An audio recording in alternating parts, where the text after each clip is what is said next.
ছাত্রদল একটি গৌরবের সংগঠন। আমরা ছাত্রদল নিয়ে গৌরব করি, ছাত্রদল নিয়ে প্রশংসা করি। কেন প্রশংসা করি? কারণ ছাত্রদল আজকে প্রায় সরকার ক্ষমতায় আসায় 5 মাস অতিবাহিত হয়েছেন, তো তারপরেও কোথাও শুনেছেন যে ছাত্রদল উচ্ছৃঙ্খল কিছু করেছেন? হলগুলো থেকে বিগত সময়ের মতো ছাত্রদলের মতো অন্য ছাত্র সংগঠনকে বের করে দিয়েছেন? কখনো আমরা শুনিনি। তো তাহলে ছাত্রদল নিয়েই আমরা গৌরব করা আমাদের স্বাভাবিক। তো এখানে ছাত্র শিবির সারা বাংলাদেশের বিশ্ববিদ্যালয়ের কমিটিগুলো নেওয়ার পরে তাদের যে বেপরোয়া আচরণ, তাদের যে ভঙ্গিমা, তাদের যে হলগুলো দখল করার যে প্রতিযোগিতা, তারা কিন্তু যথেষ্টভাবে রয়েছেন।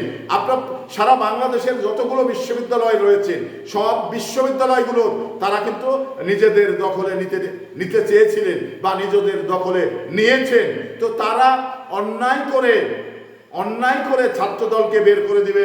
ছাত্রলীগ তো আগেই বের হয়ে গেছেন, অন্য সংগঠনকে বের করে দিবেন। তো তাহলে তাদের সরকার তো ক্ষমতায় নেই। তো তাহলে তারা বের করে দিতে গেলেই ছাত্রদল কি মানবে? ছাত্রদল এখন ক্ষমতায়, তো সেই ছাত্রদল এখন পর্যন্ত তারা খুব ভালো পরিবেশ করেই বিশ্ববিদ্যালয়গুলোতে লেখাপড়া করছেন। তারা এখন পর্যন্ত কাউকে বিশ্ববিদ্যালয় থেকে বের করে দেয়নি, হলগুলো তাদের নিয়ন্ত্রণে নেয়নি। তো তাহলে এই ছাত্রদলকে আমি খারাপ তো বলতে পারি না, কারণ বলার কথা না। কারণ যে আচরণ ছাত্রদল করছেন তাতে ভালো একটি আচরণ করছেন। কোনো ছাত্র সংগঠনকে যে বেপরোয়া আচরণ করে তাদের বের করে দিয়েছেন, তারা হলগুলো থেকে বিতাড়িত করেছেন, এরকম তো কিছু আমরা এই সময় ধরে দেখিনি।